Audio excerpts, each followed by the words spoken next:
Орон төргийн эрх үзэгч та бүхэн сайхан амарцгааж байна уу? Цагийн үрд эхэлж байна. Эхлээд өнөөдөр үзүүлэх мэдээний товчийг хүргье. 1-р сард гаднаас авах барааны хэмжээ эрс буурч харин эсвэргээрээ дотоодын зарим үйлдвэрлэл өссөн байна. Манай улс Японы улстай эдийн засгийн иж бүрэн түншлэлийн хилцээр байгуулснаар дэлхийн 14 оронт чөлөөтэй худалдаа хийх давхар боломж нэгдэж байна. Хөдөө жоохон үйлдвэрлэл шинжлэх ухааны ололтын дөнгөж 30 гаруй хувь нь нэвтэрдэг. Монголын айл өрхүүд сарын орлогоос ямар ч мөнгөн хоригдлол үүсгэх боломжгүй гэсэн статистик дүн гарчээ. Манай улс анхудаа бичил компьютерийн лабораторийг сургалтандаа ашиглаж эхэллээ. Тансаг зэрэглэлийн байрны үн бага зэрэг өсөж харин хуучин орон сууцны үн буурчээ. Монгол хэлний цахим тайлбар толны эхний хувилбар бэлэн боллоо.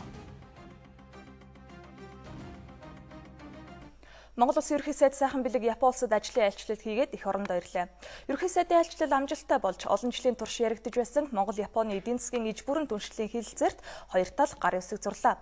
Ерөнхий сайд сайхан бэлэг их орондоо ирсэн даруйда энэ хэлэлцээрийг бодит ажилд хэрэг болгоход засгийн газар онцгой анхаарч ажиллана гэдгээ хэлсэн байна.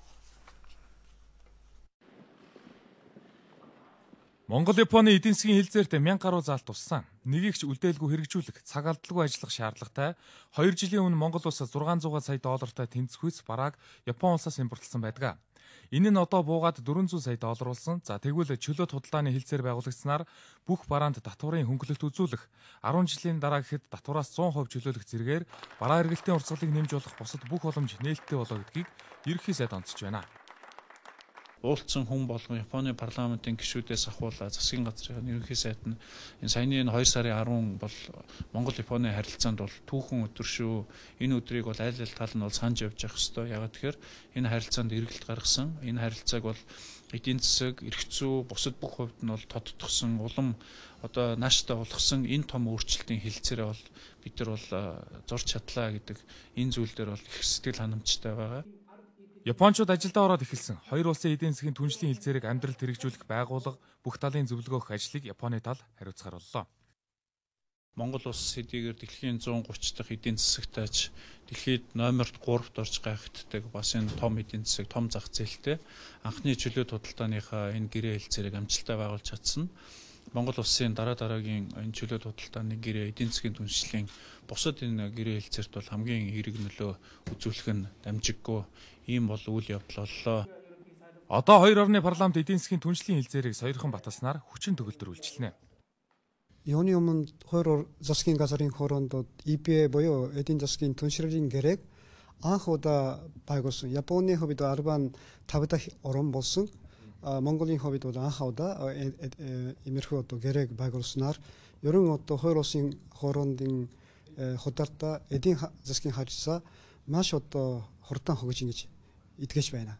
Салбар болгонд маш идэвхтэй сайн явж байгаа. Ялангуяа улс төрийн харилцаа, бүс нутгийн хамтын ажиллагаа, соёл, олон нийтийн харилцаа гэдэг сайн явж байгаа. Жоохон хоцрогдонгүй явж байгаа. Өөрийнхөө боломж олсон хоцорч байгаа салбар бол худалдаа эдийн засаг байсан. Энэ хэлэлцээр байгуулснаар Японы хөрөнгө оруулалт нэмэгдэх, худалдаа өсөх, манайхаас Японд гаргах бараанууд нэмэгдэх. Хэлэлцээр байгуулснаар бол бүх одоо солилцож байгаа бараа 10 жилийн дараа 96% нь бол татваргүй болох юм шүү дээ. Комитийн ийм одоо ирээдүйн нэгдэж байгаа тэргээрээ бол энэ салбарт шинэ үе эхэлж байна гэж одоо ажил багтлыг тодорхойлж болох байх. За удахгүй улсын хурлын дарга Японы улсад айлчлан ирэх 5 дугаар сард Монгол улсын ерөнхийлөгч Азийн ирээдүйн сэдвүүд форумд оролцохоор Японы улсыг зорино. Энэ мэт айлчлалуудын үеэр эдийн засгийн түншлэлийн хэлэлцээрээ бодит ажил болгосоор байх болно гэдгийг мэдээлж байлаа. 2013 оны байдлаар Японы улсын нийт худалдааны эргэлт 1.5 их $80 байсан байна. Японы улс дэлхийн бүх оронтой худалдаа хийдэгч 14 улстай эдийн засгийн түншлэлийн хэлэлцээр байгуулсан. Манай улс 15 дахь нь болж байна. Энэ бол бид зөвхөн Японы улстай чөлөөт худалдаа хийснээр хязгаарлагдахгүй, за Японоор дамжиж бусад орны зах зээлд нэвтрэх боломж нэгдэж байгаагаараа онцлог юм. Японы улс нь Сингапур, Мексик, Швейцар, Энэтхэг зэрэг 14 улстай эдийн засгийн түншлэлийн хэлэлцээртэй. Мэдээж Америк, Хятад, Европын холбоо зэрэг томоохон зах зээлүүдэд худалдаа хийдэг. Зөвхөн Америкт гэхэд 2013 онд $133 тэрбум экспорт гаргажээ. Энэ мэт олон улсын зах зээлд нэвтрэх эрх олж авна гэдэг Монголын төр хийх ёстой үргээ сайн биелүүллээ гэж дүгнэж байна. Дэлхийн 3 дахь эдийн засагтай энэ хилцээрийг байгуулна гэдэг чинь эцсийн дүндээ юу хэлж байгаа гэхээр Монголд үйлдвэрлэсэн бараа бүтээгдэхүүний зах зээлийг гаргаж өгч байгаа юм. Ерөнхий сайд Японод хийсэн ажлын үеэр дэлхийд дээгүүр өчигдөг номор олон улсын санхүүгийн корпорац, Японы олон улсын хамтын ажиллагааны банк, JETRO буюу Японы гадаад худалдааг дэмжих байгууллага, JICA буюу Японы олон улсын хамтын ажиллагааны байгууллага, Японы ардын дипломатын нийгэмлэг, банкны корпорац зэрэг дэлхийд даяар сүлжээнхий байгууллагуудтай хамтран ажиллах хэлцээ хийсэн. Зөвхөн Японоос санхүүжилт биш, харин одоо бид нар энэ дэлхийн зах зээл дээрээс олон улсын банкудаас, олон улсын санхүүгийн байгууллагуудаас төрөл бүрийн санхүүгийн инструментуудыг босгох, Монголд мега төслүүдэд хэрэгжүүлэхэд бол одоо бас тус төхөн болж байгаа. Тэгэхээр бол ерөөсөө эдийн засгийн том агуулгатай гол нь Япон чанарыг монголчууд өнөөдөр зөвхөн хэрэгэлдэг биш, харин өөрсдөө үйлдвэрлэдэг болох замыг нээж байгаа. Япон улс мөн Австрали, Канада, Колумб улсуудтай чөлөөт худалдааны хилцээр байгуулахаар төлөвлөж байна. Ингэснээр Японы нийт худалдааны 70% нь чөлөөт худалдааны нөхцөлд хамрагдана гэж үзэж байна. Монгол улсын тухайд бол Японоор дамжаад Азийн бүс нутаг энэ интеграцид бараа бүтээгдэхүүн ажил үйлчлэгээ татврын хөнгөлөлтөд нийлүүлэх ийм орчин бол одоо анх удаа бүрдлээл гэж ингэж хэлэх байна да. За улсын хурл бол мэдээж энэ хэлцээрийг бол хоёрхан баталж цаашдаа бол одоо энэ эдийн засгийн түншлэлийн одоо хэлцээр төр нэлээд одоо наривчсан байдлаар сууж ер нь улс орондоо одоо үйлдвэрлэл ялангуяа боловсролын салбарт бид нар тэргүүний ээлжинд одоо хөрөнгө оруулалт татах, хөрөнгө оруулалт оруулах энэ одоо ажлуудыг үе шатгаар хийж хэрэгжүүлэх ёстой гэж бодож байгаа. Монгол улсын ерхий сайдын ажлын үеэр иргэд визгүй зорчих асуудлыг хөндөж тавьсан. Японы тал нааштай хүлээж авсан байна. За энэ тухай бид үргэлжлүүлэн мэдээлэх болно.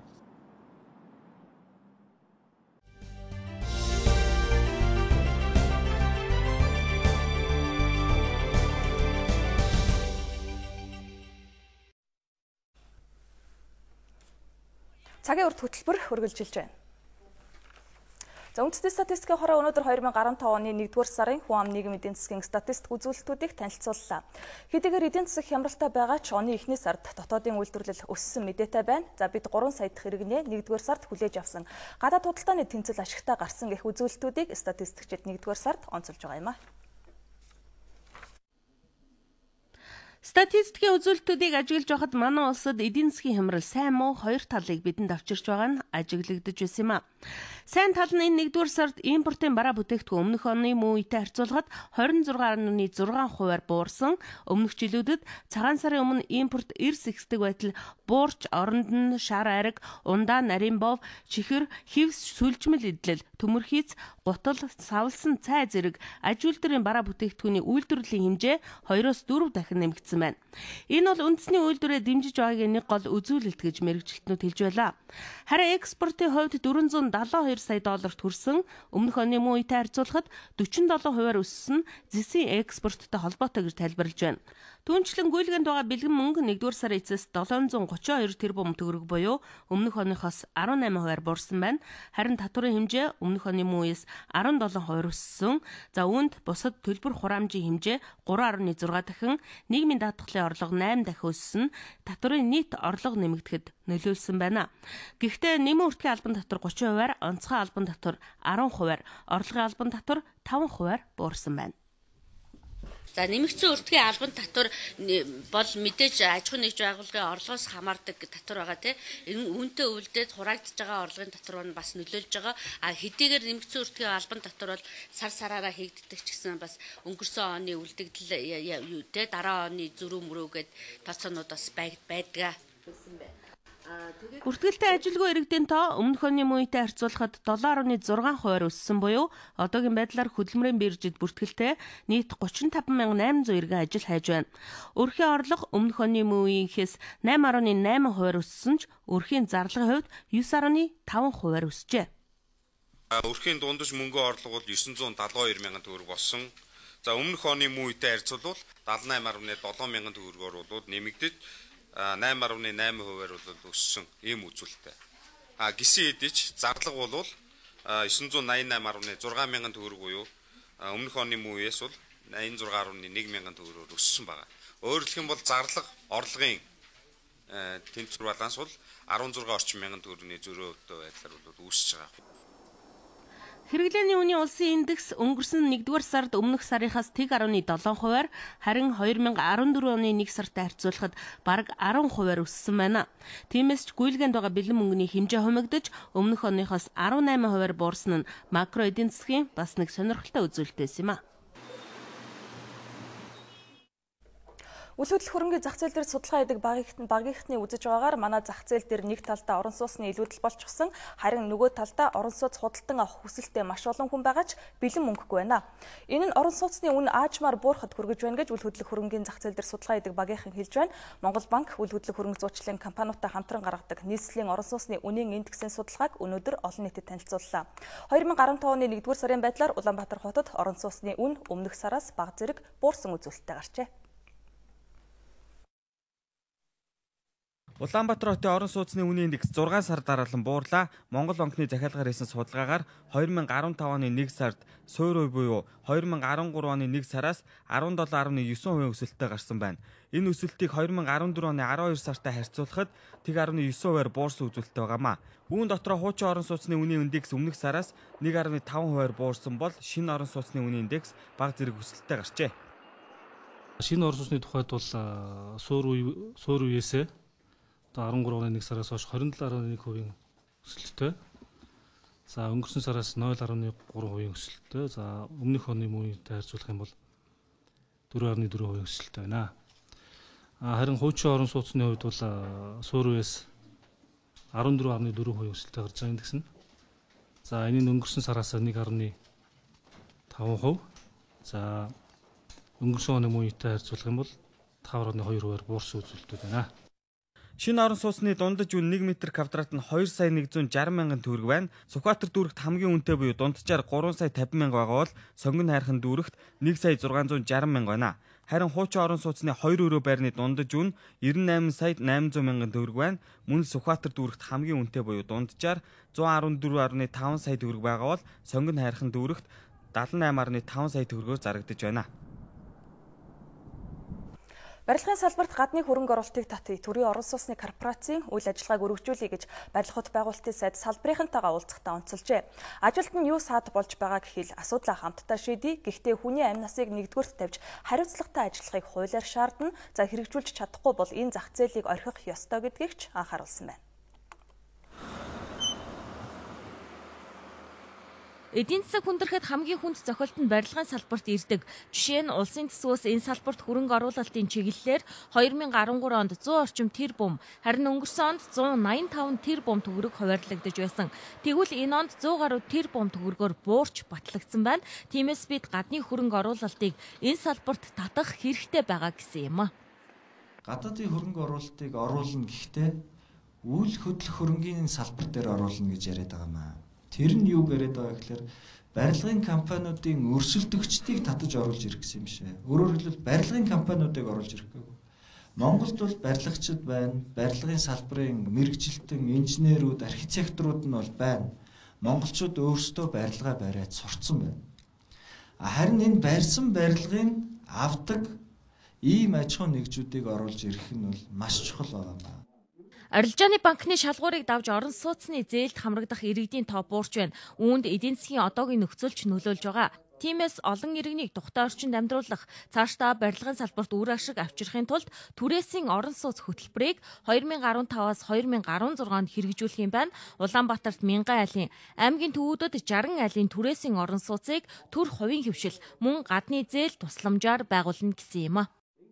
Гол хийх ажил бол тооцгийн үйл ажиллагааг шинчилж өөрчлөхөд оршно. Зорилттой бүлгийн чиглэл бас одоо ашиглагдаж болох үс ийм одоо байрнуудыг барьцсан аж ахуйн нэгжүүд байвал энийг бас яриа хилцээний үндсэн дээр худалдаад авч яадаг. Тэгээд тэрийг урт хугацаанд ашиглаад одоо ард түмэнд бол хямд төсөр байрыг одоо нийлүүлж зах зээл дээр санал болгодог ийм аж ахуй нэгж болох гэж өөрчлөх гэж явж байгаа маа. Энэ салбарт хөрөнгө мөнгө босгох ажил чухалд тавигдж байгаа. Гэхдээ үүнээс илүү чухал зүйл бол хүний амь нас. 2014 онд гарсан ослуудыг 2013 онтой харьцуулахад 43%-аар нэмэгдсэн. Энд барилгын компаниудын хариуцлагын асуудал яригдж байгаа. Бид хууль дүрм журмаар үүнийг цэгцлэн, шалгана, болохгүй бол арга хэмжээ авна гэсэн юм. Үүний дараа барилгын компаниуд асуудлаа ярьлаа. гүйцэтгэгч барилгын компанид бол хамгийн хүндрэлтэй энэ нөөтийн асуудал үндэ бол хамгийн хүндрэлтэй байдаг. Нөөтийг энэ нөөтийн хуулиар босхын өндөрсгөн гэж яриад байгаа юм. Миний бодлоор бол тэр босго өндөрсгөхийн хооронд уг нь бүх нийтийг 3 юм уу 5% хангадаг. Тийм л болгочвол бүгдээрээ татвар төлөгч болгочвол болох юм болов уу гэсэн бодол миний хувьд бол байдаг. Үйл хөдлөх хөрөнгө оруулалт нэлээд хэцүү байдал байгаас шалтгаалаад барилгын материалын ханган нийлүүлэгч, барилгын материалын үйлдвэрлэлийн компаниуд мөн туслан гүйцэтгэгчдийн хооронд үрийн сүлжээ үүссэн байж байгаа. Тэгээд яг энэ дээр гарах гарцыг нь яг тэр хямралын эсрэг төлөвөнд оруулахдаа яг биднэрт одоогоор мэдээлэл байхгүй байна. Тэдний асуудлыг салбарын сайд нь нааштай шийднэ гэж хариуллаа. Бид санхүүгийн их усүрээ зузаатгах ёстой. Америкийн нэгдсэн улсын иргэн Justin Kaplan-гийн хэрэгээс үүдэн мянганы сорилтын сангийн буцалтгүй тусламж орж ирэх хэсэг нь эргэлзээ үүсгэж байгаа. Гэхдээ ороод ирэх юм бол тодорхой хувийг нь үйл хөдлөх хөрөнгийн зах зээлийг хөгжүүлэхэд зарцуулахыг зорж байгаа гэсэн юм а. Өнгөрсөн онд улсаас бодлогоор дэмжиж бий болгосон нийт ажлын байрны 50 гаруй хувь нь төр ажлын байр байжээ. Тэгвэл энэ жилээс байнгын ажлын байрыг нэмэгдүүлэхэд төсвийн мөнгийг зарцуулахаар боллоо. Иргэдэд бэлэн мөнгө өгч ажлын байраа өргөжүүл гэдэг зарчмаар явахгүй, харин үйл ажиллагаагаа явуулахад хэрэгтэй байгаа тоног төхөөрөмж худалдан авахт нь улсаас дэмжих юм байна. За мөн хуваарай хөдөлмөр эрхлэгч нөхөрлөл хоршоо байгуулах иргэн хөгжлийн бэрхшээлтэй иргэдэд санхүүгийн дэмжлэг үзүүлэхээр болжээ. Хуваарай хөдөлмөр эрхэлж байгаа иргэн 5 хүртэлх сая төгрөг, нөхөрлөл хоршоо байгуулах иргэн 10 сая хүртэлх төгрөгийн зээлийг арилжааны банкны шалгуураар авах боломжтой. Хийж хэрэгжүүлж чадвал амжилт олж, мөнгөтэй болох бизнес төлөвлөгөө байгаач санхүүгийн улмаас хэрэгжүүлж чадахгүй байсан бол та орон нутгийнхаа хөдөлмөрийн хилтэстэй хүсэлт гаргана. Мэргэжилтнүүд хянаж үзээд боломжтой гэж үзэх юм бол улсаас санхүүгийн дэмжлэг авах боломж бүрдэх юм байна. Энэ батлан даалтын асуудлыг бас холбогдох энэ олон улсын байгууллагуудтай хамтраад батлан даалтын асуудлыг шийдвэрлэхээр ажиллаж байна. Тэгээд энэ ажлын хүрээнд бол бас барьцаа хөрөнгө байхгүй, барьцаа хөрөнгийн дутагдaltaй иргэдэд нэг 80 хүртэл хувийнх нь барьцаа хөрөнгийг нь батлан даах асуудлыг бол шийдвэрлэх боломжтой байхаар ингэж тусч байгаа. Тэгэхээр энэ жилийн хувьд бол бас барьцаа хөрөнгөгүй энэ хүмүүс маань бол энэ зээлийн арга хэмжээнд маань нэлээд хамрагдах юм болцоотой болж их юм байна. Өмнө нь хөдөлмөр эрхлэлтийг дэмжих 10 хөтөлбөр хэрэгждэг байсан бол одооноос эхлэн оновчтой 5 хөтөлбөр хэрэгжих юм байна. Үүнд хуваарай хөдөлмөр эрхлэгч, нөхөрлөл хоршоо байгуулах иргэн, хөдөлмөр эрхлэлтийн ур чадвар олгох, ажлын байр хадгалах, хөгжлийн бэрхшээлтэй иргэн, мөн залуучууд, мэрэгжлийн боловсрол сургалтын байгууллагын төгсөгчид, малчдын хөдөлмөр эрхлэлтийг дэмжих хөтөлбөр багтсан байна. Иргэдэд бэлэн мөнгөний хөтөлбөр хэрэгжүүлдэггүй байх. Аль болохоор иргэдийг бас байнгын ажилтай болоход дэмжлэг үзүүлдэг байх. Хуваарай аж ахуй эрхлэх малчдыг месүүт төгсөж байгаа хүүхдүүдэд зайлшгүй шаардлагатай байгаа. Ажлын байранд жуулчлах, эсвэл ажлын байранд жуулчлах чадахгүй бол ажил үйлчлэгээ явуулахад шаардлагатай байгаа. Жижиг зээлийг нь олгодог. Ажил үйлчлэгээ явуулахад шаардлагатай байгаа. Тоног төхөөрөмж материалыг нь дэмжлэг үзүүлэх замаар байнгын ажилтай болгох чиглэлээр бол төсөл хөтөлбөрүүд өөрчлөлт оруулж байна. Хөдөлмөр эрхлэлтийг дэмжиж ажлын байр нэмэгдүүлэхэд энэ жил улсаас 87 тэрбум төгрөг зарцуулах юм байна. Хэрвээ төрөөс авсан зээлээ иргэн та оновчтой үр ашигтай зарцуулж, тодорхой хугацааны дараа үр дүн нь гарвал дахиад санхүүгийн дэмжлэг авах боломжтой болно.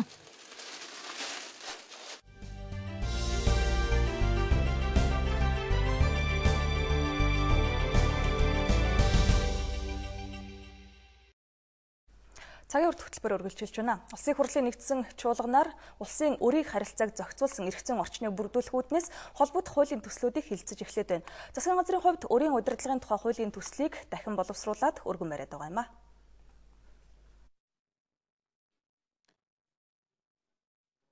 Сангийн сайд Эрдэнэтийн тайлбараас үзвэл засгийн газрын өрөнд төрийн өмчийн болон орон нутгийн өмчит аж ахуйн нэгжүүдийн өрийг хамруулахгүй байхаар хуулийн зохицуултыг хийх саналыг засгийн газар улсын хурлд гаргаад байна. Харин төрийн болон хувийн эвшлийн аж ахуйн нэгжүүдийг гадаадаас зээл авахт нь засгийн газраас баталгаа гарган өгч болох хууль эрх зүйн орчныг бүрдүүлэх гэсэн байр сууриас засгийн газар хандаж байгаа юм. Тухайн зохицуултыг хийснээр засгийн газрын баталгаа 100% эрсдэлд орох тухай ойлголт байхгүй, тодорхой хяналтын механизмыг давхар бүрдүүлнэ.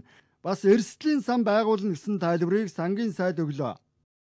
Засгийн газрын баталгаа гаргагдсан тохиолдолд бол энэ баталгааны дагуу үйл ажиллагаа явуулж байгаа энэ баталгааны дагуу төсөл хөтөлбөр хэрэгжүүлж байгаа аж ахуйн нэгжүүд дээр бол баталгаа гаргагчийн зүгээс байнгын одоо хяналтын дагуу үйл ажиллагааг нь явуулж явах, жил тутам одоо улирал тутам хяналт тавьж явах энэ одоо эрх зүйн орчныг бас бүрдүүлж өгөхөөр энэ хуулийн төсөлд бол тусгасан байна.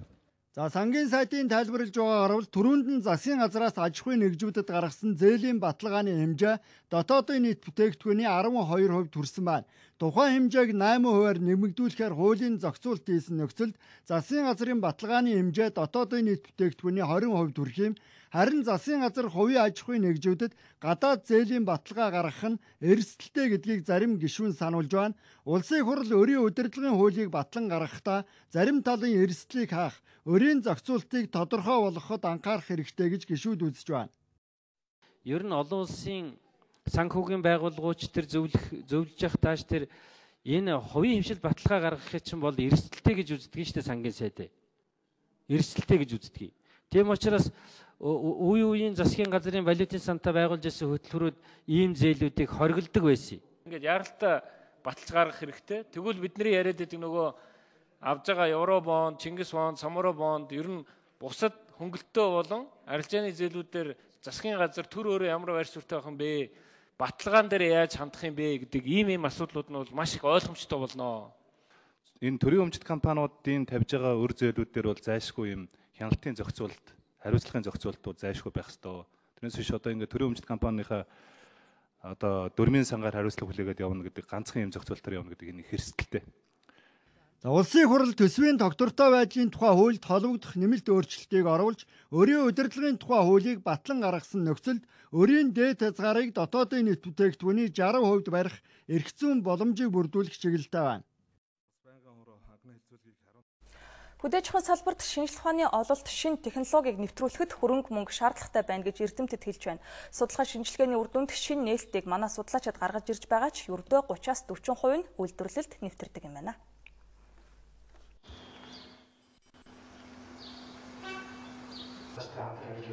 Үйлдвэр хөдөө аж ахуйн сайдын зөвлөлийн хуралдаанд өнөөдөр судлаачид ингэж хэлсэн юм а.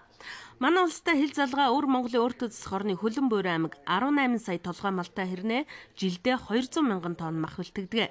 Харин манай улс 40 гаруй сая толгой малтай байхдаа 250 мянган тонн мах бэлтгэдэг байсан. Улсынхаа бодлогоор өндөр үржил шимтэй хонь өхөр гахаан үйлдвэр бий болгон малчидаа борлуулдаг. Эргүүлээд малчтаасаа өндөр үржил шимтэй цөөн тоо толгой малтай байх шаардлага тавьдаг. Энэ бол шинжлэх ухааны ололтыг амьдралд нэвтрүүлэх гинжин хэлхээ гэж эрдэмтэд хэлж байлаа. Жилдээ манай судлаачид бол 30 гаруй технологи одоо боловсруулах үйлдвэр нэвтрүүлэхэд шийдвэрэхэд бэлэн болгодог. За ер нь бол Монгол улсын шинжлэх ухаанд бол манай хөдөө аж ахуйн салбарын шинжлэх ухаан бол санхүүжилтээр хэрэгжүүлэх төслийн тоогоор нэг 3.1% эзэлж яадаг. За нийтдээ бол үнээс гадна хэрэгжүүлж байгаа төслийн маань судалгааны ажлын маань яг одоогийн байдлаар тооцоо гаргаж ирсэн 30-40% нь бол шууд үйлдвэрлэлд нэвтэрч үр дүнгээ өгч байгаа юм ажлууд байгаа юм. Харамсалтай нь бид нар энийг бол 60-70 түүнээс ч илүү болж өгдөгөл 100% ийм боломж бас байдаг юм аа. Хөдөө аж ахуйн салбарт хийгдэж байгаа эрдэм шинжилгээ судалгааны ажлуудын шилдгийг жилдээ нэг удаа шалгаруулж урамшуулдаг. Энэ жил шинжлэх ухаан технологийн их сургуулийн багш судлаачид монголчуудын уламжлалт хангах ухаан болон хүнсэндээ хэрэгэлдэг өв сургамлын шинж чанарыг нотолсон судалгааны ажилдаа сайдын нэрэмжит грантыг хүртсэн байна. 10 гаруй зүйлийн ургамалд бид антиоксидант шин чанар болон хүний бие тухайлбал үрслийн эсрэг ямар өөрчлөлттэй, чихрийн шижингийн эсрэг ямар өөрчлөлттэй, хорт хадрын эсрэг ямар өөрчлөлттэй байна. Мөн одоо үнэхээр бас бодисын солилцоон тухайлбал цусан дах өөх тоосны одоо түвшинг бууруулахад ямар одоо гайхамшигтай үр дүн үзүүлж байгааг бид нар энэ судалгаагаараа баталж чадсан. Сайдын нэрэмжит грантыг 10 сая төгрөгийн урамшуулалд дагалддаг. Жил тутам энэ шагналыг нэмж байгаа ч үнэн эрэхтэй судалгааг цааш үргэлжлүүлэх өчүүхэн хэмжээний хөрөнгө болдог. Шинжлэх ухаан бол үр өгөөж удаан хугацаанд өгдөг хэрнээ хөрөнгө оруулалт их шаарддаг салбараа гэж эрдэмтэд ярьлаа. Өнөөдөр шинжлэх ухааны технологийн их сургуулийн мэдээлэл холбоо технологийн сургууль дээр нэгэн сонирхолтой шинэ лаборатори нээлттэй хийлээ. Raspberry Pi нэртэй төхөөрөмжний тусламжтайгаар багш оюутнууд энэ лабораторид ухаалаг гар утаснаас ахуулаад сансрын хиймэл дагуулгч хүртэл зохион бүтээх боломжтой болжээ. Raspberry Pi нэртэй энэ зүйл бол нээлттэй хөгжүүлэх боломжтой төхөөрөмж.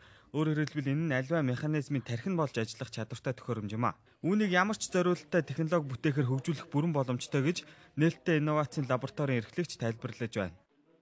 Энэ маань өөр бүх удирдлагыг хийн. Удирдлага гэхээр тэгээд одоо тухайн төхөөрөмжийг хэрхэн боловсронгуй болгох юм, хэрхэн үр өгөөжтэй ажилуулах гэсэн талын бүх удирдлагыг хийгээд явж байгаа. Жишээлбэл энэгээр бид нар юу хийж чадах вэ гэхээр сая танилцуулсан хиймэл дагуулыг хийж болно. Хиймэл дагуулын хамгийн чухал юм нь онборд компьютер буюу тухайн одоо хиймэл дагуул дотор суурилсан компьютер гэдэг юм байдаг. Тэр нь юу хийдэг вэ гэхээр хиймэл дагуулын хөдөлгөөнийг удирдна, зөв чигийг ямар мэдээлэл цацгууч юм. Тэр болгоныг хийдэг. Тэгээд тэрэн дээр энэ Raspberry Pi-г бид нар ашиглах боломжтой. Дээрх төхөөрөмжийг одоогоор гадаадаас худалдаа авч байгаа. Өртгөн 100 мянган орчим төгрөгтэй тэнцэж байгаа юм байна. Гэхдээ цаашид гаднаас авдаггүй дотооддоо хийдэг болохын тулд тус сургуулийн багш оюутнууд ажиллаж байна. Ямар үйлдэлийг гүйцэтгэх тэр роботыг хийх хүсэлтэй байгаа яг тэр чиглэлээр өөрсдөө ингээд хөгжүүлэх боломжтой байгаа гэсэн. Тэгвэл нисдэг робот хийж болох юм шүү дээ. Тэгээ энэ бол нөгөө нэг програмчлалын тэгээд тухайн хүний нөгөө хийц загвар өөрийнхөө уран сэтгэмжийн талаас нь л хийгээд үзэх юм бол ер нь бол боломжтой. Улсын их хурлын дарга энх болдын санаачилсан залуу зохион бүтээгч хөдөлгөөнийг сэргээх ажлын нэг нь энэхүү лаборатори юм байна. Хүүхэд залуусын технологийн боловсрол тэр дундаа мэдээлэл холбооны технологи, техник сэтгэлгээ, зохион бүтээх авяас чадварыг дэвшилтэд технологид суурилан хөгжүүлэхэд энэ санаачлагын зорилго нь оршиж байгаа юм байна. Монгол Улсын ерөнхийлөгчийн санаачлагаар эхлүүлсэн Монгол хэлний тайлбар тойлын эхний хувилбарыг өнөөдөр цахим хэлбэрээр олон нийтэд танилцуулж байна. Энэхүү анхны хувилбарыг нээлттэй байдлаар санал болгож байгаа нь цаашид засаж сайжруулах зам баяжуулах зорилготой. Өөрөөр хэлбэл та цахимд тавигдсан байгаа тайлбар тойлтой танилцаад нийтийн дунд тэр бүр түгээмэл хэлэгдээд байдаггүй үг зам нутгийнхаа аялга хэл зүгээгч энэ тайлбар тойлд нэмж оруулж болох юм. Нутгийн аялгаунд Монгол хэлний их тайлбар тойлны шинэ хувилбарыг 60 гаруй мянган толгой үг, 80 мянга гаруй хоршоо, холбоо хэл зүгтэйгээр иргэдэд танилцуулж байна. Ард түмний идэх оролцоотойгоор энэ тоо хэд дахин нэмэгдэх боломжтойг эрдэмтэд хэлж байгаа юм. За тухайлбал морины уяаг л гэхэд монголчууд олон янзаар нэрлэдэг. Хөвсгөл аймагт морины уяаг, морины шузаг гэж нэрлэх нь би энэ үгийг одоо Хөвсгөл аймгийн хитгэн сумын иргэдэл мэддэг. Өөр нутагт огт мэддэггүй. Тиймээс монгол хэлний их тайлбар тойлыг гаргахдаа ард түмний тусламжтайгаар баяжуулах төслийг эхлүүлсэн байна. Бас өөрсдийнхөө мэрэгжлийн үг хэллэгийг мөн та бүхэн өөрсдийнхөө уншиж ашигладаг ном хэвлэлд олонтой тохиолдог үг хэллэгийг нэмэн дэлгэрүүлж манай тойл зохиох ажилд идэвхтэй оролцсноо гэж найдаж байна. Бид энэхүү тойлыг зохиож бүтээснээрээ монгол хэлээ шинжлэх ухааны үндэслэлтэй бас нийгмийн үүргийг өндөржүүлж бас олон түмэнд хүргэх ийм давхар зорилгыг агуулж байгаа гэдгийг та бүхэн сайн мэдж байгаа. 1920 оноос хойш монголчууд цэвлийн монгол хэлний товч тайлбар тойл, монгол хэлний дэлгэрэнгүй тайлбар тойл зэрэг 80 мянга орчим үгтэй тойл бичиг зохиосон. Эдгээр тойл бичигдэр үндэслэж шинэ тойл бичгийн эхний хувилбарыг гаргасан юм байна. Уг хайр хэсэгт одоо үг бичигтээ кирилл болон монгол бичгийн аль альнаар нь хайлт хийх боломжтой. За жишээлбэл бид нар нахиа гэдэг үгийг одоо тэнд хайж үзье. Тэгэхэд бол энэ нахиа гэдэг үгийн үндсэн утга холбогдох утга зохиолын жишээ баримт холбоо үгтэйг бол одоо харагдана. Эндээс та зөвхөн нахиа гэдэг үгийн үндсэн тайлбараас гадна холбоо үгийн тайлбар монгол бичгийн хэлбэрийг бас харах боломжтой. Монгол хэлний тайлбар тойлд санал болгож оруулсан үгийг Шинжлэх ухааны академийн хэл зохиолын хүрээлэн, информатикийн хүрээлэнгийн эрдэмтэд хянаж шүүнэ. Тиймээс монгол хэлний их тайлбар тойлд ямар нэгэн алдаа, үгийн давхцал гарахгүй энэ аргыг бусад улс орнууд ашиглаж мэдээллийн сан хэлнийхээ тойлыг баяжуулдаг байна. Гасан ангиллуудыг хийж бас үгийг үзв. Манай оронд ардчилсан хөдөлгөөн өрнөж бид энэ замаар явах ёстой гэдгийг баталгаажуулах зорилгоор ардчилсан холбооны анх дугаар их хурал 1990 оны 2 дугаар сарын 18-нд болж байсан. Энэ хурал бол ардчилсан намын түүхэн амжилтыг авчирсан юм хэмээн намын Ахмад гишүүд хэлж байна. Тэд өнөөдөр ардчилсан үнцэн болоод үнэн бодит түүхийн талаар хэлэлцүүлэг өрнүүллээ. 1990 оны үед ардчлалыг хөгжүүлэх зорилгоор хэд хэдэн клуб байгуулагдж байсан. Тэдний дундаас хамгийн хүчтэй нь дугуй заалах клуб. Тус клуб нийт 300 гаруй гишүүнтэй байжээ. Тэд тухайд ард талын хамаг ажлыг амжуулж байсан. Сэтгэл зүрхээрээ нэгдсэн хамт олон байсан гэдгийг Арлсан намын Ахмад гишүүд хэлж байна. Ардчилсан холбооны анхны одоо ерөнхий зохицуулах зөвлөлийн гишүүд, Улаанбаатар хотын зохицуулах зөвлөлийн гишүүд мөн тухайн үедээ арч ирсэн холбоог дэмжиж ажилладаг байсан. Тухайн үедээ одоо байгууллагууд дээр арч ирсэн холбооны салбар зөвлөлөөр байгуулагддаг байсан. Энэ салбар зөвлөлийн зохицуулагч нараас бүрдсэн ийм 300-аад хүнтэй хаалттай клуб юм аа.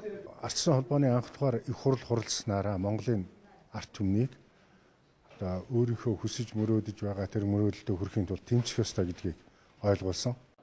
1990 оны үед төрж байсан хүүхдүүд одоо ажлын байр дээр гарч байна. Эдгээр залуус түүхэн үннийг мэдэх ёстой. Гэтэл сүүлийн үед үнэн түүх гуйх болсонд Ардсан намын анхдагч гишүүд харамсаж байгаагаа хэлж байсан юм аа. Тиймээс дугуйзаал клубын үйл ажиллагааг дахин сэргээх болсон. Энэ бол Ардсан намын ирээдүйн хоочид хэрэгтэй гэдгийг намын гишүүд хэллээ. Хувьсгал бол үргэлжилж байгаа гэж би хувьдаа боддог. Хувьсгалыг үргэлжлүүлэх шаардлага бол байдаг.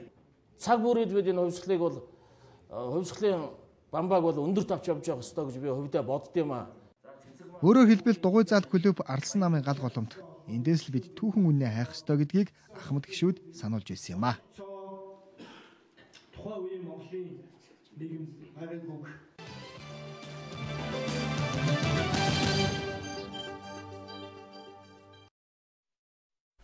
агентлагийн орон нутгт тасруулжлагчид мэдээлүүлсэн байна.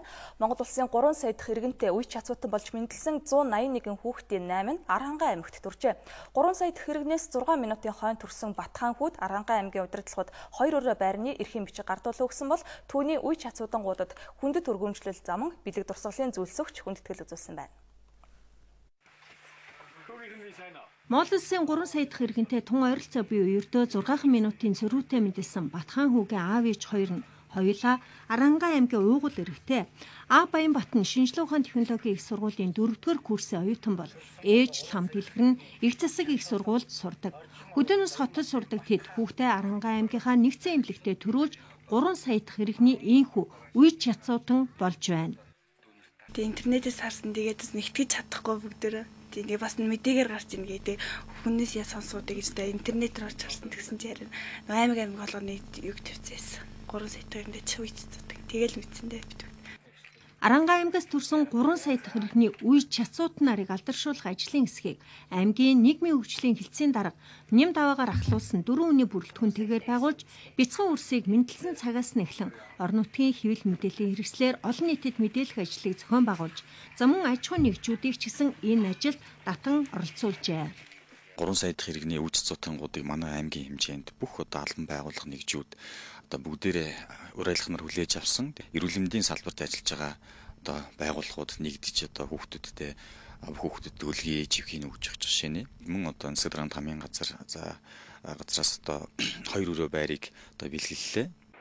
Арангаан аймгийн хувьд өнгөрсөн онд хүн ам нь 13%-аар өсч нийтдээ 93 мянган хүн амтай болжээ. Үүнд хүүхэд багчуудын эзлэх хувь хэмжээ жилээс жилд өснө нэмэгцээр байна.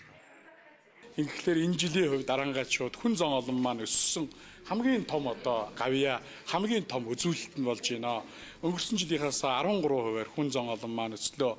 Яг одоо хэвийн төрөлтөөрөө өссөн байна. Дээрээс нь 3.6% шилжин ирэлтээр хүн зан олон өссөн. Ийм сайхан баяртай мэдээтэй ийм жил болж байна. Боловсролын асуудалд нэлээд анхаарч байна. Ялангуяа сургуулийн өмнөх боловсрол цэцэрлэгийн асуудал дээр бол их том ач холбогдол өгч байна. 15 онд бол ялангуяа цэцэрлэг тамрагталтыг бид 100% түргэнэ гэсэн юм төлөвлөгөөтэй ажиллаж байна.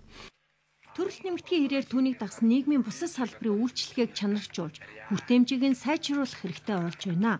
Иймд аймгийн удирдлагууд шинээр баригдаж байгаа. Орон сууц болгон нэг давхартаа цэцэрлэг байгуулахаар гэрээндээ хоёр тал хатуу тусгаж аймгийн төв дээр амьдарч байгаа 2-6 насны бүх хүүхдийг цэцэрлэгт бүрэн хамруулах мөн боловсролын салбар их хүүхдийн эрүүл мэнд аюулгүй орчин сурч хүмүүжих нөхцөлийг бүрдүүлэн ажиллаж байна. Сум орон нутагт бага хүүтэй зээл аваад өөрийн гэсэн бизнестэй болох боломж байгааг манай орон нутагт тасруулжлагч Цэрэн Содно мэрвэллээ.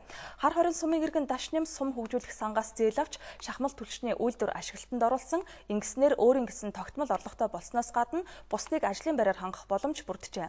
Мөн Өвөрхангай аймгийн төв сүүлийн жилүүдэд хот шиг их утаатай агаарын бохирдол ихтэй болоод байгаа. За тэгвэл Дашнямын байгуулсан энэ үйлдвэр эдийн засаг талаасаа замун байгаль орчинд ч гэсэн ээлтэй үйлдвэрлэлд эхлүүлсэнд орон нутгийн иргэд ам сайтай байгаа юм байна. Дашням зээл авахаасаа өмнө өөрийнхөө сумд юу хийвэл ашигтай байх талаар сайн судалгаа явуулжээ. Үүний эцэс тэрээр Өвөрхангай аймгийн Батүлзий болон Сэлэнг аймгийн зарим сумдад модон идэл их хийдэг, харин үүнээс гарсан хог хаягдлыг дахиж боловсруулдаггүй болохыг мэджээ. Тиймээс орон нутгийг хөгжүүлэх сангаас бага хүүтэй зээл авч урд хөршөөс техник авчран модны үртсээр шахмал түлшгийж эхэлсэн байна. Тий үйл ажиллагаа эхлээд одоо 11 сард эхэлсэн байна. Борлуулалтын өвдөл хүмүүс нэг ч жоохон дасч өгөхгүй л байна одоохондоо. Тий. Тэгээ бид нар бас нөгөө үйлдвэрийн ажлаа үрдснийхаа шатлалтыг сайжруулахын тулд янз бүрийн бодис оруулж ирж байгаа. Шахмал түлшний үйлдвэр ашиглалтанд ороод удаагүй байгаа ч түлшийг авч хэрэгэлсэн хүмүүс ам сайтай байгааг тэрээр хэлж байна. Нэг шуудад 50-аас 60 ширхэг шахмал түлш ордог. Энэ нь шуудаа нүүрс худалдаж авснаас илүү эдийн засгийн хэмнэлттэй гэлээ. Зам өнгө шахмал түлшнээс хаягдал их гардаг, дулаанаа удаан барьдаг гэд олон давуу талтай. Тиймээс орон нутгийн удирдлагуудын зүгээс ч тодорхой дэмжлэг үзүүлж эхэлжээ. Хям төсөр одоо бидний хайдаг нүрцээ ч юм бол хог болгоол хаяал шатаадаг зүйлэр л өдөр түлш хийж их орондоо тийм баялаг хүтээж байгаа л та. Давуу тал нь бол одоо утаа өнөр багтай байгаль дээлтэй шатал турдан хүн хэрэглэхэд хялбар цэвэрхэн хөөд ортог багтай. Одоо модыг орлуулах энэ шахмал түвшний үйлдвэрүүд нэлээд дэмжсэн. Өнөөдөр манай дээр 3 шахмал түвшний үйлдвэр ажиллаж байна. Нэг нь бол одоо нүүрсний нунтгаар шахмал түвш хийж байгаа. Хоёрдугаар Батүлзий сумд асар их үтсний нөөц байдаг. Үтсээр өнөөдөр шахмал түвш хийж байгаа. Гуравдугаарт малын гаралтай түүхүүд өтөг бууцаар шахмал түвш хийх юм 3 үйлдвэр ашиглалтанд ороод маш үр дүнтэй ажиллаж байгаа. Түвшний модны хэрэглээ бол одоо буурч байгаа гэсэн юм судалгаа байгаа. Одоо энэ үйлдвэрт 3 хүн ажиллаж байгаа. Цаашдаа шахмал түлшний борлуулалт сайн байвал тоног төхөөрөмжөө өргөтгөж олон хүнийг ажлын байраар хангах боломж байгаа юм байна. Дорнод аймгийнхан 2015 оныг хөгжлийн бэрхшээлтэй иргэдийн хөдөлмөр эрхлэлтийг дэмжих жил болгон зарлжээ. Тус аймагт 4000 гаруй хөгжлийн бэрхшээлтэй хүмүүс байна. Тэдний ихэнх нь хөдөлмөр эрхлэх боломжтой гэдгийг аймгийн удирдлагууд онцолж байлаа. Өнгөрсөн 12 дугаар сард Дорнод аймагт хөгжлийн бэрхшээлтэй иргэдийн анх дугаар чуулган болсон. Энэ чуулганы үеэр нийт хөгжлийн бэрхшээлтэй иргэдийн 50 гаруй хувь нь хөдөлмөрийн насныхан байгааг судалж тогтоожээ. Тэд бидэнд ажлын байр хэрэгтэй гэсэн саналыг аймгийнхаа удирдлагуудад тавьсан байна. Ажиллах хөдөлмөрлөх хүсэлтэй байдаг. Хэдийгээр хөдөлмөрийн бэрхшээлтэй ч гэсэн гэрдээ гараа өмгөө суухын оронд хамт олноо бүрдүүлж өөрсдийгөө нийгэмшүүлэх, өөрсдийнхөө өрхийн орлогыг бас өөрсөндөө нэмэгдүүлэх гэж энэ хөдөлмөрийн энэ янз бүрийн энэ арга ажиллагаанд суралцж өөрсдийнхөө ажлын байраар хангуулахад бол гол зорилготой байдаг баха гэж би боддог. Хөдөлмөрийн тухай хуульд аж ахуйн нэгжүүд 25 ажилтан тутамд нэг хөгжлийн бэрхшээлтэй хүнийг ажилуулах эсвэл нөхөн төлбөрийг хөдөлмөр эрхлэлтийн дэмжиг санд төлөвлөрөх үүрэгтэй. Энэ хуулийн хэрэгжилтийг Дорнод аймгийн удирдлагууд 2 үе шаттайгаар хангуулахар болжээ. Үүний дүнд 4 хөгжлийн бэрхшээлтэй иргэн байнгын ажлын байртай болж 35 иргэнд аж ахуйн нэгжүүд тодорхой хэмжээний детгэлэг болгохоор болжээ. Нийтдээ Дорнод аймагт нэг 4025 хөгжлийн бэрхшээлтэй иргэн байдаг. За энэ нийт ер нь бол аймгийн хүн амын 5.4% эзэлж байгаа ийм хэмжээтэй болчихсон. За тэгээ энэ дотроос нэг 2200 хөгжлийн бэрхшээлтэй иргэн хөдөлмөр эрхлэх боломжтой байж байдаг. За тэгээ хөгжлийн бэрхшээлтэй иргэдийн хөдөлмөр эрхтгийг дэмжихэд хамгийн гол зүйл ажлын байр бий болгох. Хөгжлийн бэрхшээлтэй иргэдийн хөдөлмөр эрхлэлтийг дэмжих аян 6 дугаар сар хүртэл үргэлжлэнэ. Энэ хугацаанд ажилгүй байгаа хөгжлийн бэрхшээлтэй иргэдийн 50 орчим хувийг ажлын байраар хангах зорилт тавьж байгаа юм байна. Цагийн урт хөтөлбөр гадаад мэдээгээр үргэлжилж байна. Нормандийн дөрвөл буюу Оросын улбаны улсын ерөнхийлөгч Владимир Путин, Украины ерөнхийлөгч Петр Порошенко, Германы канцлер Ангела Меркель, заман Францын төрийн тэргүүн Франсуа Олланд нар Украины хямралыг инхийн замаар зогсоох асуудлаар Белорусын нийслэл Минск хотод хаалттай хэлэлцээ хэлээ. Хэлэлцээр өчигдөр эхэлж бараг 16 цаг сунжирсны эцэст талууд эрх бямб гаригийн шөнө буюу шөнө дундаас буюу энэ сарын 15-наас эхлээд Украины зүүн нутагт гал зогсоохоор тохиролцоонд хүрсэн байна. Нормандийн дөрвөл буюу Оросын холбооны улс Украин, Франц, Германы эрх баригчид Белорусын нийслэл хотноо 16 цаг гаруй хугацаанд Украины хямралыг зогсооход улс төрийн шийдэл гаргахаар хэлэлцээ хийлээ.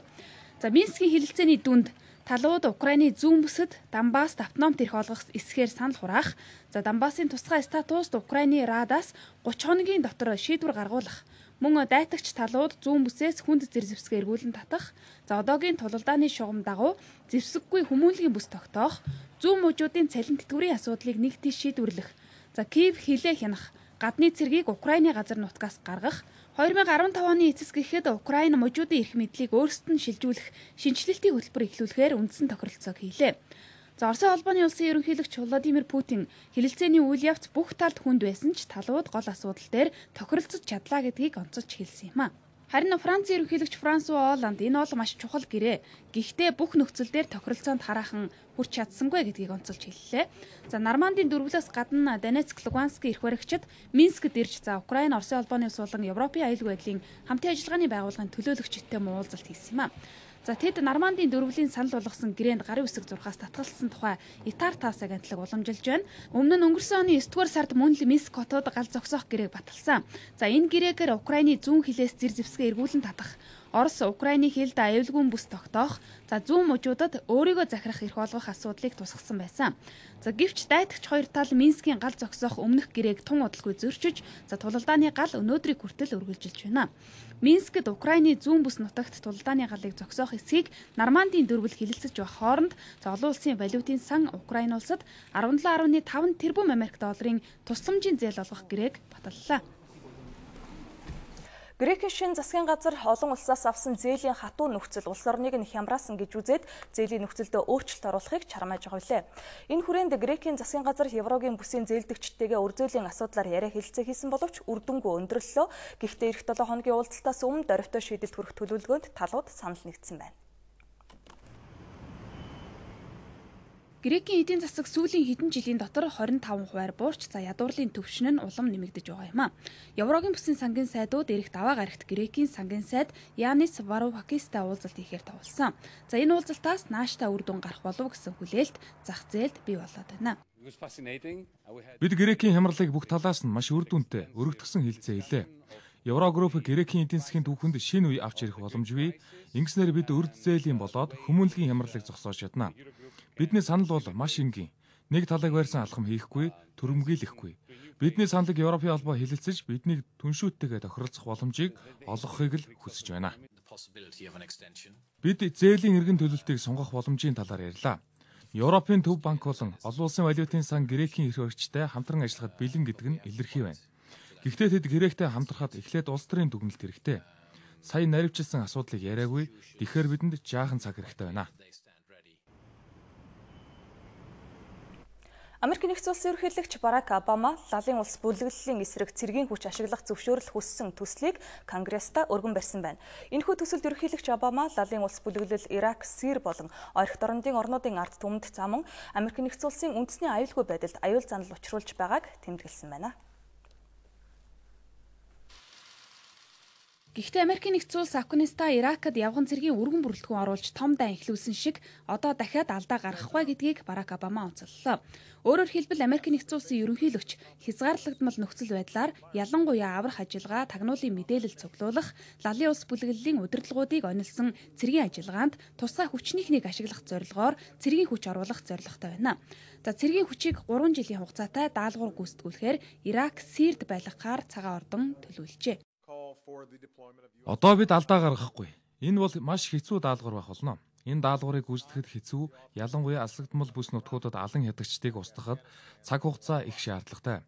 Гэхдээ бидний хөвсөл өнөөдөр ч тэмцлийн талбар дээр байна. Америкийн нэгдсэн улсын сөрөг хүчний бүгд найрамдах нам ерөнхийлөгч Барак Обама урт хугацаанд явган цэргийн бүрэлдэхүүн оруулах сонголтоос татгалзахгүй байгаад сэтгэл дундуур гэдгээ илэрхийлжээ. Харин ардчилсан намын зарим гишүүд цэргийн хүч ашиглах бүх боломжийг нээж угаад нь сэтгэл түгшиж байгаагаа мэдгдсэн байна. За Обамагийн лалын улсын эсрэг цэргийн хүч ашиглах эсхийг одоо Америкийн нэгдсэн улсын Конгрессийн 2 танхим шийдэх юм а.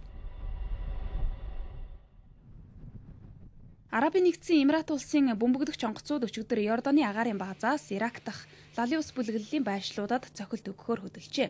Энэ нь исламын салан тусгаарлагчдыг дарах тэмцэлд Америкийн нэгдсэн улсын Араб дахь холбоотнуудын нэг эргэн ирж байгаагийн дохой юм а. За Арабын нэгдсэн Эмират олон улсын эвслийн цэргийн ажиллагаанаас сар гаруй хугацаанд гарсны эцэст дахин агаарын цохилт эхлүүлэхээр шийдвэрлсэн нь за барууны холбоотон Йорданыг хүчтэй дэмжиж байгаагаа харуулж байгаа хэрэг юм а. Йорданы засгийн газар нисгэгчийг нь баламдаар хөнөөсөн лалын улс бүлэглэлд хатуу хариу өгөх амлалттайгаар Ирак дахь салан тусгаарлагчдад агаараас цохилт өгч байгаа. За Арабын нэгдсэн Эмират өнгөрсөн оны сүүлээр Йорданы нисгэгч лалын улсынханд барьцаалагдсантай холбогдуулан агаарын цохилтоос түр хугацаагаар гараад байсан юм а. Үргэлжлүүлээ та бүхэн ойрын өдрүүдийн цагаар мэдээг хүлээн аваарай.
Үзэгч та бүхэнд MM агентлаг Пүрэв гарагийн цагийн урт хөтөлбөрөөр хүргэлээ. Анхаарлаа хандуулсанд баярлалаа.